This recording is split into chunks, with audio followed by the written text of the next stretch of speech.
Hello dears, welcome back to our YouTube channel Progress Learning Solutions. ഞാൻ നിങ്ങളുടെ സ്വന്തം അനു. നമ്മളിന്ന് മാത്സിലെ കുറച്ച് ചോദ്യങ്ങളായിട്ടാണ് വന്നിട്ടുള്ളത്. 2024 നടന്ന LSS പരീക്ഷയിലെ കണക്കിലെ ചോദ്യങ്ങളാണ് നമ്മളിന്ന് പ്രാക്ടീസ് ചെയ്യുന്നത്. ഇതില് ചോദ്യം ഇങ്ങനെയാണ്: സ്കൂൾ വാർഷികാഘോഷത്തിന് സംഘനൃത്തം, ഒപ്പന, തിരുവാതിര എന്നീ ഇനങ്ങളിൽ ഓരോന്നിലും 28 പേർ വീതം പങ്കെടുക്കുന്നുണ്ട്. ഓക്കെ, അതിന് വാടക ഇനത്തില് സംഘനൃത്തത്തില് ഒരു കുട്ടിക്ക് ചെലവായത് 350 രൂപയും ഒപ്പന, തിരുവാതിര എന്നീ പരിപാടികളിൽ ഒരു കുട്ടിക്ക് 175 രൂപയുമാണ് ചെലവായിട്ടുള്ളത്. അങ്ങനെയാണെങ്കിൽ വേഷത്തിന് വാടകയായി ആകെ എത്ര രൂപ കൊടുക്കണം? അതാണ് ചോദ്യം. എന്താണ് ചോദ്യം? ആകെ എത്ര രൂപ കൊടുക്കണം? ഇതില് 2 ക്വസ്റ്റ്യൻ ആണുള്ളത്. മെയിൻ ആയിട്ടുള്ള കാര്യം ഇതാണ്. ഇതിന്റെ ബേസിൽ 2 ക്വസ്റ്റ്യൻ. രണ്ടാമത്തെ ചോദ്യം: നാടകത്തിൽ പങ്കെടുത്ത കുട്ടികൾ 8 പേരുണ്ട്. സ്ഥലമില്ലാത്ത ടീച്ചർ ഷോർട്ട് ആക്കി എഴുതിയതാണ്. 8 കുട്ടികളാണ് നാടകത്തിൽ പങ്കെടുത്തത്.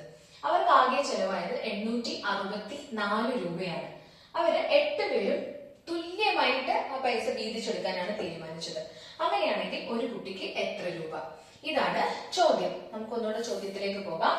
സ്കൂൾ വാർഷികാഘോഷത്തിന് സംഘനൃത്തം, ഒപ്പന, തിരുവാതിര എന്നീ ഇനങ്ങളിൽ ഓരോന്നിലും 28 പേർ വീതം പങ്കെടുക്കുന്നുണ്ട്. ആ കുട്ടികൾക്ക് ചെലവായ വാടക ഇനത്തിൽ ചെലവായ പൈസയാണ് എഴുതിയിരിക്കുന്നത്. അങ്ങനെയാണെങ്കിൽ മൊത്തം ആകെ വാടക എത്ര രൂപ കൊടുക്കണം എന്നാണ് ചോദ്യം. ഇത് നമ്മളിത് എങ്ങനെയാ കണ്ടുപിടിക്കുക? ഇത് നിങ്ങൾക്ക് എന്താ മനസ്സിലായത്? ആകെ വാടക നമ്മൾ എങ്ങനെ കണ്ടുപിടിക്കും? സംഘനൃത്തത്തിന്റെയും ഒപ്പനയുടെയും തിരുവാതിരന്റെയും എല്ലാം കൂടെ നമുക്ക് കൂട്ടണം അല്ലെ? എങ്ങനെ കൂട്ടും?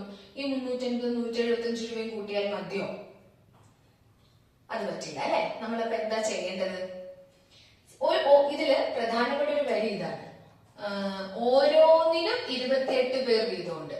അതായത് സംഘനൃത്തത്തിലും 28 പേരുണ്ട്, ഒപ്പനയ്ക്കും 28 പേരുണ്ട്, തിരുവാതിരയ്ക്കും 28 പേരുണ്ട്. ഈ തന്നിരിക്കുന്നത് സംഘനൃത്തം കളിക്കുന്ന ഒരു കുട്ടിക്ക് 350 രൂപ വാടക, ഒപ്പന കളിക്കുന്ന ഒരു കുട്ടിക്ക് 175 രൂപ, തിരുവാതിര കളിക്കുന്ന കുട്ടിക്കും 175 രൂപ. ഓക്കെ അല്ലേ? അങ്ങനെയാണെങ്കിൽ ആകെ നമ്മൾ എപ്പോഴും ആകെ കണ്ടെത്തണമെങ്കിൽ എന്താ ചെയ്യേണ്ടേ? ആരൊക്കെ പറയുന്നുണ്ട് എന്താണ് ആകെ കണ്ടെത്താൻ നമ്മൾ എന്താ ചെയ്യേണ്ടത്? കൂട്ടണം അല്ലെ? എല്ലാം കൂടെ കൂട്ടണം. പക്ഷെ എന്തൊക്കെ തമ്മിൽ കൂട്ടണം? നമ്മൾ അതിനു മുന്നേ ആകെ സംഘനൃത്തത്തിന് ചെലവായത് കണ്ടുപിടിക്കണം, ആകെ ഒപ്പനയ്ക്ക് ചെലവായത് കണ്ടുപിടിക്കണം, ആകെ തിരുവാതിരയ്ക്ക് ചെലവായത് കണ്ടുപിടിക്കണം.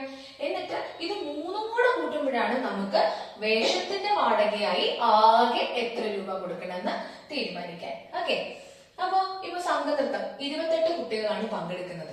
ഒരു കുട്ടിക്ക് 350 രൂപ. അപ്പൊ മൊത്തം എത്ര രൂപ? എങ്ങനെ കണ്ടുപിടിക്കും നമ്മള്? ഒന്ന് ആലോചിച്ച് നോക്കിക്കേ. ഒരു കുട്ടിക്ക് 350 രൂപ. 28 കുട്ടികളാണ് സംഘനൃത്തത്തിനുള്ളത്. അപ്പൊ എങ്ങനെയാ നമ്മള് എത്ര രൂപയായിരിക്കും? 28നെ നമ്മൾ എന്തുകൊണ്ട് ഗുണിക്കണം? 350 കൊണ്ട് ഗുണിക്കണം അല്ലെ? നിങ്ങൾ എല്ലാവരും 4 ക്രിയകൾ, ചതുഷ്ക്രിയകൾ എന്നല്ലേ പറയാ, കൂട്ടാനും കുറയ്ക്കാനും ഗുണിക്കാനും ഹരിക്കാനും അറിഞ്ഞിരിക്കണം കേട്ടോ. അഡീഷൻ, സബ്ട്രാക്ഷൻ, ഡിവിഷൻ, മൾട്ടിപ്ലിക്കേഷൻ ഇതെല്ലാവരും വൃത്തിക്ക് പഠിച്ചിരിക്കണേ. അപ്പൊ നമുക്ക് ഓരോന്നായി നോക്കാം. സംഘനൃത്തത്തിന് നമ്മൾ എങ്ങനെ കണ്ടുപിടിക്കും? 350. ഒരു കുട്ടിക്ക് 350 ആണെങ്കിൽ 28 കുട്ടിക്ക് എത്രയാന്ന് അറിയണമെങ്കിൽ നമ്മൾ എന്ത് ചെയ്യണം? ഇൻഡു ചെയ്യണം. 28. അതുപോലെ ഒപ്പനയ്ക്ക് 175 ഗുണം 28. പിന്നെ തിരുവാതിരയ്ക്ക് 175 ഗുണം 28. ഇതിന്റെ 3 നമ്മൾ എന്ത് കണ്ടുപിടിക്കണം? ചെലവായ തുക നമ്മൾ ആദ്യം കണ്ടെത്തണം. അത് കഴിഞ്ഞിട്ട് വേണം നമുക്ക് ഇതിന്റെ ആകെ കണ്ടെത്താൻ. ഓക്കെ, അപ്പൊ നമുക്ക് ആദ്യം സംഘനൃത്തത്തിന്റെ കണ്ടുപിടിക്കാം. 350 ഗുണം 28. ടീച്ചർ ഇവിടെ സ്ഥലം ഇല്ലാത്തതുകൊണ്ട് ഇവിടെ എഴുതാട്ടോ.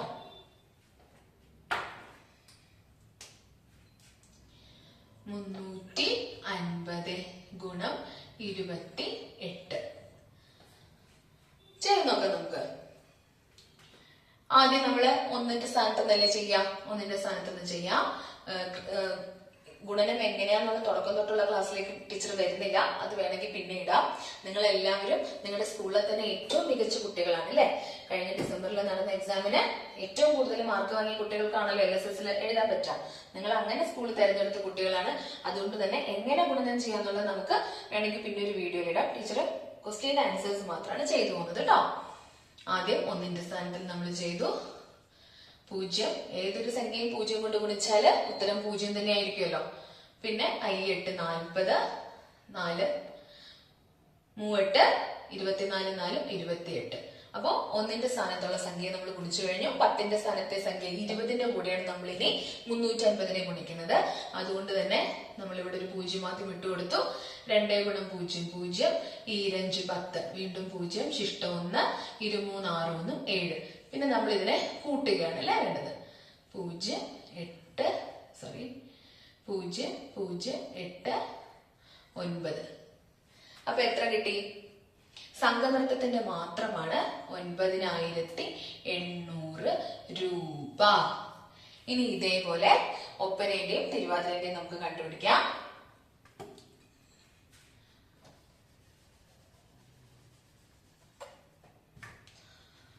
ഒപ്പനയ്ക്ക് 175. ഒരാൾക്ക് 175 ആണെങ്കിൽ 28 കുട്ടികൾക്ക് ഗുണിക്കണം അല്ലെ. 8 40, 4 7 എല്ലാരും ഇതിന്റെ മുമ്പ് പട്ടിക പറഞ്ഞു പോയിക്കോട്ടോ. പട്ടിക ചൊല്ലി ചൊല്ലി നിങ്ങൾക്കത് ഫ്ലൂവന്റ് ആവണം. 56 4 60, 6 1 8 8 6 എത്രയാ? 14. ഇനി 20ന്റെ സ്ഥാനത്ത് നമുക്ക് ഗുണിക്കാം. അപ്പൊ ആദ്യം തന്നെ ഇവിടെ ഒരു 0 ഇട്ട് കൊടുക്കണം. 2 10, 7 14 1 15, 1 2 2 1 3. അപ്പൊ എത്രയായി? 4900 രൂപ. ഇത് തന്നെയല്ലേ തിരുവാതിരയ്ക്കും വരിക. ഒപ്പനയ്ക്കും തിരുവാതിരയ്ക്കും വാടക ഒന്ന് തന്നെയല്ലേ. അപ്പൊ ഇവിടെയും 4900 രൂപ. ഇനി നമ്മൾ എന്താ ചെയ്യേണ്ടത്? ഇതിനെ 3നെയും കൂടെ കൂട്ടണം. അപ്പോഴാണ് നമുക്ക് വേഷത്തിന്റെ വാടകയ്ക്കായിട്ട് ചെലവായ ആകെ തുക കിട്ടുക. അപ്പൊ നമുക്ക് എങ്ങനെ കൂട്ടാം?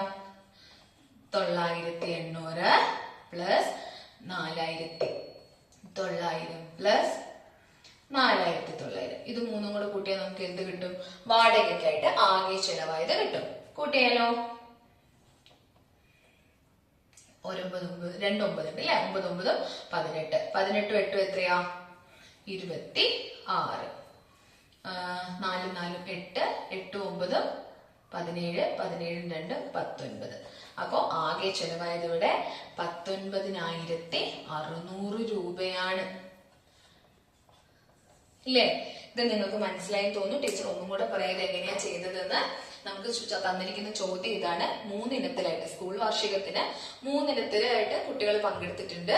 അതിൽ ഓരോന്നിലും 28 പേർ വീതമുണ്ട്. അപ്പോ സംഘനൃത്തത്തിന് ഒരു കുട്ടിക്ക് വാടകയ്ക്ക് ചെലവായത് 350 രൂപ.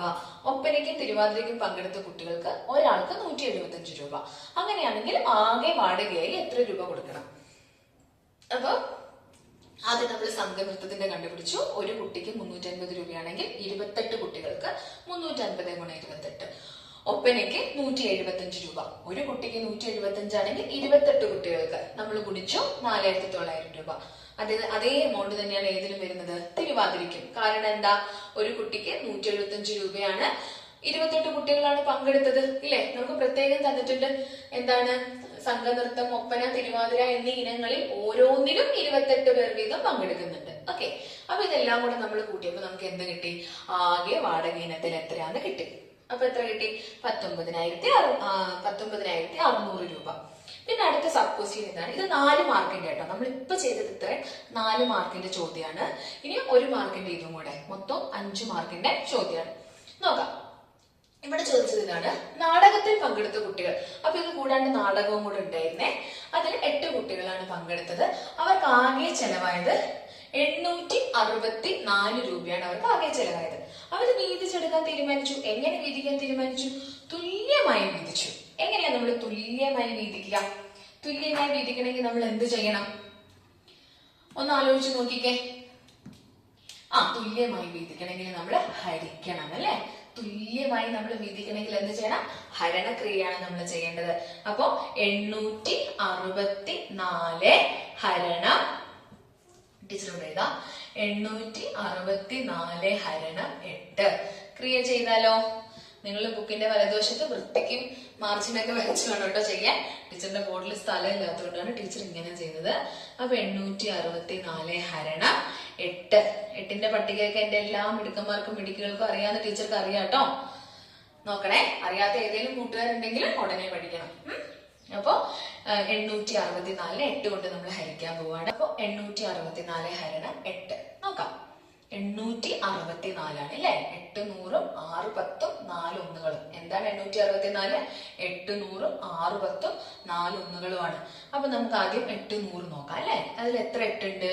ഒരു 8 ആണുള്ളത്. അങ്ങനെ തൽക്കാലത്തേക്ക് നമുക്ക് എടുക്കാം. അത് കഴിഞ്ഞ് എന്തായി? 8 8 പോയാൽ 0. ശരിക്കും ഇത് എന്താണെന്ന് നിങ്ങൾക്ക് അറിയാലോ അല്ലെ. 8 എന്ന് പറയുമ്പോൾ നമ്മൾ ഇവിടെ ഏത് സ്ഥാനം ഇടുന്നേ? 8 100ന്റെ ആണ്. അതൊക്കെ ഓർമ്മ വേണം കേട്ടോ. അപ്പൊ ഇനി അടുത്തത് 6. 6 ഇവിടെ എഴുതിയാൽ നമുക്ക് തികയില്ലല്ലോ. 6 10ന്റെ സ്ഥാനത്തല്ലേ. നമ്മളതുകൊണ്ട് അവിടെ ഒരു 0 ഇട്ട് കൊടുത്തു. അപ്പൊ 64. 4 താഴേക്ക് എടുത്തെഴുതുക.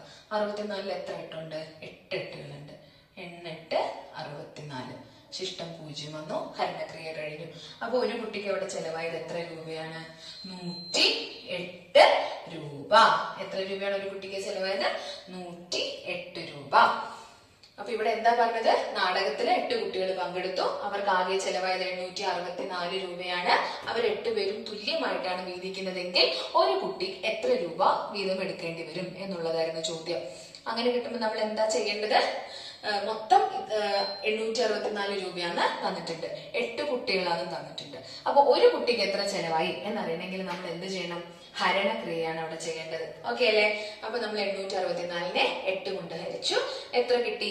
ഒരു കുട്ടിക്ക് 108 രൂപയാണെന്ന് കിട്ടി. ഓക്കെ അല്ലെ. ഇത് 5 മാർക്കിന്റെ ചോദ്യമാണ്. കഴിഞ്ഞ LSS എക്സാമിനേഷൻ വന്ന കണക്കിലെ ആദ്യത്തെ ചോദ്യമാണിത്. ഓക്കെ, ഇനി അടുത്ത ചോദ്യത്തിലേക്ക് പോവാം. അപ്പൊ നമുക്ക് രണ്ടാമത്തെ ചോദ്യത്തിലേക്ക് പോകാം. നേരത്തെ എടുത്ത വീഡിയോയില് കാണുമ്പോൾ ബോർഡിലേക്ക് വല്ലാതെ വെളിച്ചത്തിന്റെ ഒരു പ്രശ്നം വന്നതുകൊണ്ട് കുറച്ച് പൊസിഷൻ മാറ്റിയിട്ടുണ്ട് കേട്ടോ. അപ്പൊ നമുക്ക് നോക്കാം. രണ്ടാമത്തെ ചോദ്യമാണിത്. സമചതുരാകൃതിയായ ഒരു ടൈലിന്റെ ഒരു വശത്തിന്റെ നീളം 30 സെന്റിമീറ്റർ ആണ്. അതാണ് നമുക്ക് തന്നിരിക്കുന്ന സ്റ്റേറ്റ്മെന്റ്. അതിൽ നിന്ന് 4 ചോദ്യങ്ങളാണുള്ളത്. ഇപ്പൊ 2 ചോദ്യങ്ങളാണ് ടീച്ചർ ബോർഡിൽ എഴുതിയിരിക്കുന്നത്. ഇത് ചെയ്ത് കഴിഞ്ഞിട്ട് നമുക്ക് അടുത്ത 2 ചോദ്യങ്ങളും കൂടെ എഴുതാം. ഈ ഒരു സ്റ്റേറ്റ്മെന്റിന്റെ ബേസിലാണ് 4 ചോദ്യങ്ങള്. 4 ചോദ്യങ്ങളും കൂടെ ചെയ്ത് കഴിയുമ്പോ 6 മാർക്കിന്റെ ചോദ്യമാണെന്നാണ് തോന്നുന്നത്. ഇത് 1 മാർക്കിന്റെയും ഇത് 1 മാർക്കിന്റെയും ചോദ്യമാണ്. ഓക്കെ, ചോദ്യം ഇതാണ്. ടൈലിന്റെ ചുറ്റളവ് എത്രയാണ്? ടൈലിന്റെ ചുറ്റളവ് എത്രയാണ്? സമചതുരാകൃതിയായ ഒരു ടൈലിന്റെ ഒരു വശത്തിന്റെ നീളം 30 സെന്റിമീറ്റർ ആണ്. അങ്ങനെയാണെങ്കിൽ ടൈലിന്റെ ചുറ്റളവ് എത്രയാണ്? ഇതാണ് നിങ്ങൾക്കുള്ള ചോദ്യം. അപ്പോ സമചതുരാകൃതി അല്ലെ, ആദ്യം തന്നിരിക്കുന്ന പോയിന്റ് അതാ. എന്താണ് സമചതുരാകൃതി? നോക്കിക്കേ, ഇത് ചതുരം. നിങ്ങൾ ചതുരം പഠിച്ചിട്ടുണ്ടാവുമല്ലോ.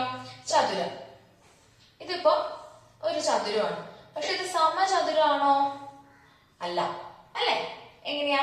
സമചതുരമാണെങ്കിൽ നിങ്ങൾക്കറിയാം 4 വശവും സമമായിരിക്കണം ഇല്ലേ. ഇവിടെ 4 സെന്റിമീറ്റർ ആണെങ്കിൽ ഇവിടെയും 4 ആയിരിക്കണം, ഇവിടെയും 4 ആയിരിക്കണം, ഇവിടെയും 4 ആയിരിക്കണം. 4 വശങ്ങളും തുല്യമാണെങ്കിലാണ് നമ്മൾ അതിനെ സമചതുരം എന്ന് പറയുന്നത് അല്ലെ. അപ്പൊ ചോദ്യത്തിലുള്ളത് സമചതുരമാണ്.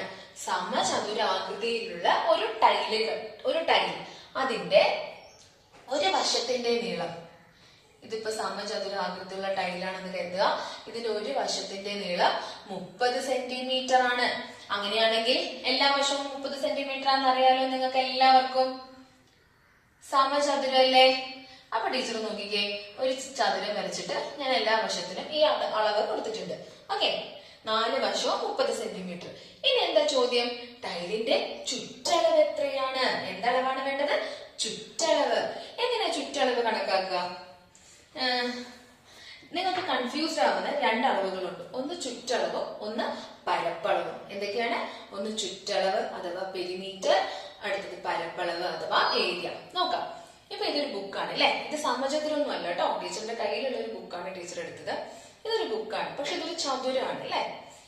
ഇതിന്റെ ചുറ്റളവ് എന്ന് പറയുമ്പോൾ ചുറ്റുമുള്ള അളവാണ്. എന്താണ് ചുറ്റളവ്? ചുറ്റുമുള്ള അളവ്. ഇംഗ്ലീഷിൽ പറയുകയാണെങ്കിൽ പെരിമീറ്റർ. ഓക്കെ, ചുറ്റുമുള്ള അളവാണ് ചുറ്റളവ്. അതേപോലെ വിസ്തീർണം പരപ്പളവ് എന്നൊക്കെ പറഞ്ഞാൽ എങ്ങനെയാ? പരപ്പുള്ള അളവ്, ഇതിന്റെ ഉള്ളിലുള്ള പരപ്പിന്റെ അളവിനെയാണ് നമ്മൾ പരപ്പളവ് എന്ന് പറയാം. ഓക്കെ, അപ്പൊ ഇപ്പൊ നമ്മുടെ ചോദ്യം എന്താണ്? ചുറ്റളവ് കണ്ടെത്താനാണ്. ചുറ്റുമുള്ള അളവാണ് നമുക്ക് കണ്ടെത്തേണ്ടത്. ക്ലിയർ അല്ലേ? നോക്കാം. അപ്പൊ ഈ സമചതുരത്തിന്റെ ചുറ്റുമുള്ള അളവ് നമുക്ക് കൂട്ടിയാൽ കിട്ടില്ലേ? എത്രയാ? 30 അധികം 30 അധികം 30 അധികം 30. ചുറ്റുമുള്ള അളവ് കിട്ടൂല്ലേ?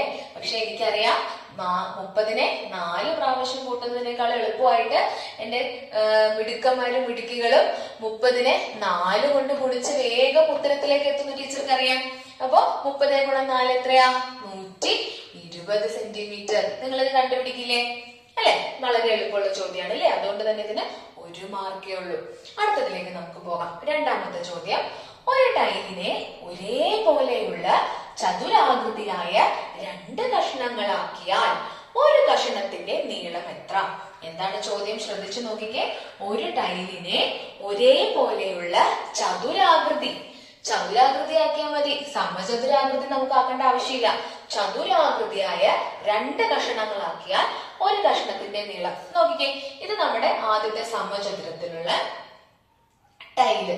അതിനെ നമ്മൾ എന്താക്കണം? ഒരേപോലെയുള്ള 2 ചതുരങ്ങളാക്കണം അല്ലേ? ഒരേപോലെയുള്ള. ടീച്ചർ ചെയ്ത് നോക്കിക്കോ. ടീച്ചർ നോക്കിക്കേ, ഇതിനെ നടുക്കുന്ന മുറിച്ചു എന്ന് നിങ്ങൾ വിചാരിച്ചോ? ഇപ്പൊ എന്തായി? ഇതും കാണാൻ ഒരുപോലെയല്ലേ ഉള്ളത്. അപ്പൊ ഈ ഒരു സമചതുരത്തിനെ നമ്മൾ ഒരേപോലെയുള്ള 2 ചതുരങ്ങളാക്കി. എന്താ ചെയ്തത്? ഒരു സമചതുരത്തിനെ ഒരേപോലെയുള്ള 2 ചതുരങ്ങളാക്കി നമ്മള്. അപ്പൊ അളവുകൾക്ക് സ്വാഭാവികമായിട്ടും വ്യത്യാസം വരില്ലേ? നിങ്ങൾ നോക്കിക്കേ, എവിടെയൊക്കെയാണ് അളവുകൾക്ക് വ്യത്യാസം വരിക നോക്കാം. ഈ ഭാഗവും നമ്മൾ മുറിച്ചിട്ടില്ല. അവിടെ അതേപോലെ തന്നെ 30 സെന്റിമീറ്റർ 30 സെന്റിമീറ്റർ. പക്ഷെ നമ്മള് ഈ ഭാഗം ഈ 2 വശത്തെയും നമ്മൾ 2 ആക്കിയിട്ടുണ്ട്. അങ്ങനെയാണെങ്കിൽ ഇപ്പുറത്ത് എത്രയാ വരിക? ആലോചിച്ച് പറയണം. ഒരേപോലെയുള്ളതെന്നാണ് ഇല്ലേ? അപ്പൊ രണ്ടും ഒരേ അളവായിരിക്കണം, നമ്മള് തുല്യമായിരിക്കണം മുറിച്ചത്. അപ്പൊ എത്രയായിരിക്കും വരിക? കുറെ മിടുക്കന്മാരും മിടുക്കികളൊക്കെ പറഞ്ഞിട്ടുണ്ട്. 15 സെന്റിമീറ്റർ ഇപ്പുറത്തും 15 സെന്റിമീറ്റർ ഇപ്പുറയും വരും. അതേപോലെയല്ലേ താഴെയും ഉണ്ടാവുക?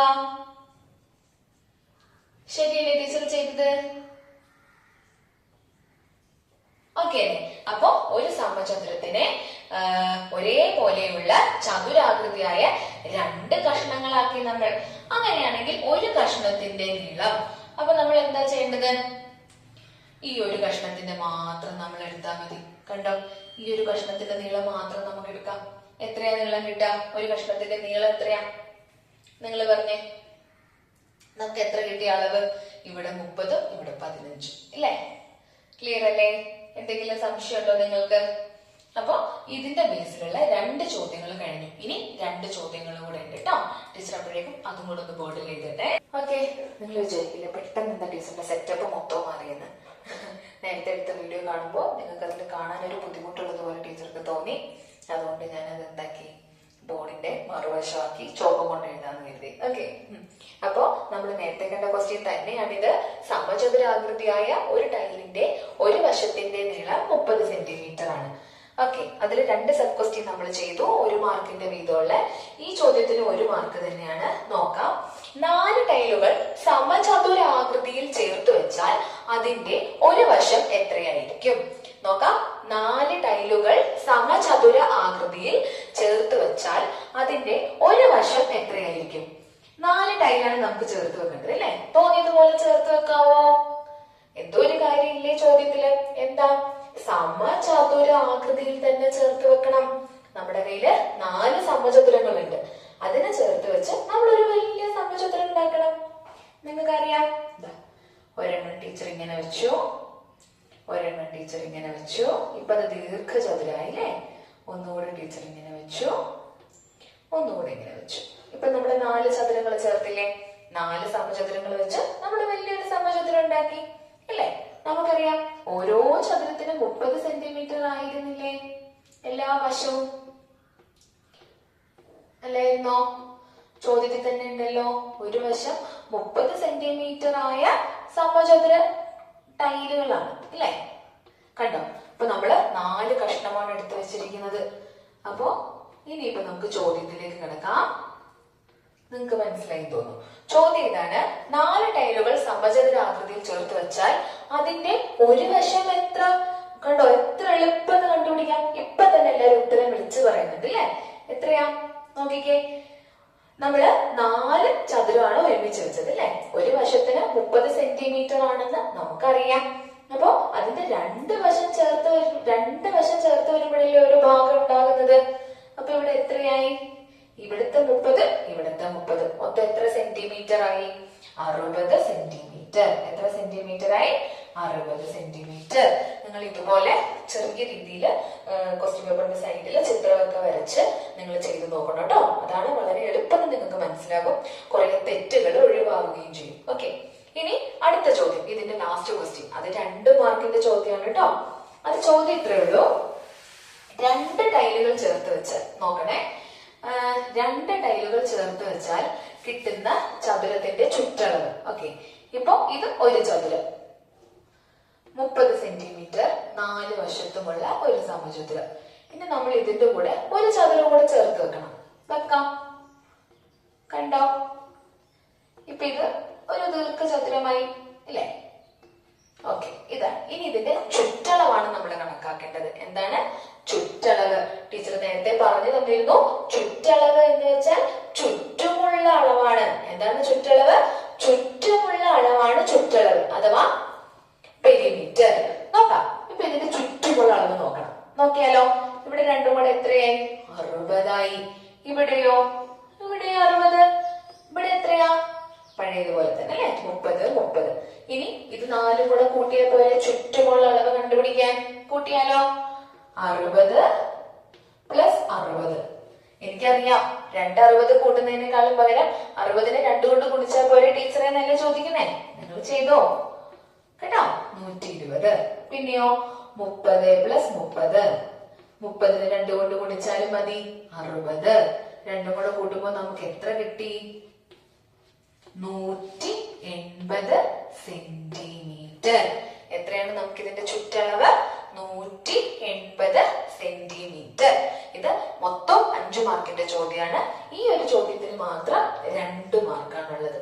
ഓക്കെ, അപ്പൊ നമ്മള് കഴിഞ്ഞ കൊല്ലത്തെ LSS ക്വസ്റ്റ്യൻ പേപ്പറിലെ 2 ചോദ്യങ്ങളാണ് മൊത്തം ചെയ്ത് തീർത്തത്. അതായത് 10 മാർക്കിന്റെ ചോദ്യങ്ങൾ നമ്മൾ ഇന്ന് ചെയ്ത് തീർത്തിട്ടുണ്ട് അല്ലെ? ഇനി ഇതേപോലെ ഒരുപാട് ക്ലാസ്സുകൾ നിങ്ങൾക്ക് വരും. എല്ലാ വിഷയത്തിന്റെയും വരും. EVSന്റെയും മലയാളത്തിന്റെയും എല്ലാം LSS പോയിന്റ് ഓഫ് വ്യൂവിലുള്ള ചോദ്യങ്ങൾ നമ്മൾ എന്തായാലും ഡിസ്കസ് ചെയ്തു പോകും. ക്ലാസ് ഒക്കെ നിങ്ങൾക്ക് മനസ്സിലാകുന്നുണ്ട്, നിങ്ങൾക്ക് ഇഷ്ടപ്പെടുന്നുണ്ട് എന്നാണ് ടീച്ചർ വിചാരിക്കുന്നത്. എന്തെങ്കിലും പോരായ്മകളൊക്കെ ഉണ്ടെങ്കിൽ നിങ്ങൾ കമന്റ് ബോക്സിൽ അത് മെൻഷൻ ചെയ്തിട്ടാൽ മതി. ടീച്ചർ ആ പോരായ്മകളൊക്കെ തിരുത്തിയിട്ട് വരാം. ഓക്കെ, അപ്പോ എല്ലാവരും ചാനൽ സബ്സ്ക്രൈബ് ചെയ്യുക, ഇഷ്ടപ്പെട്ടാൽ ലൈക്ക് ചെയ്യുക, ഷെയർ ചെയ്യുക. Okay, by.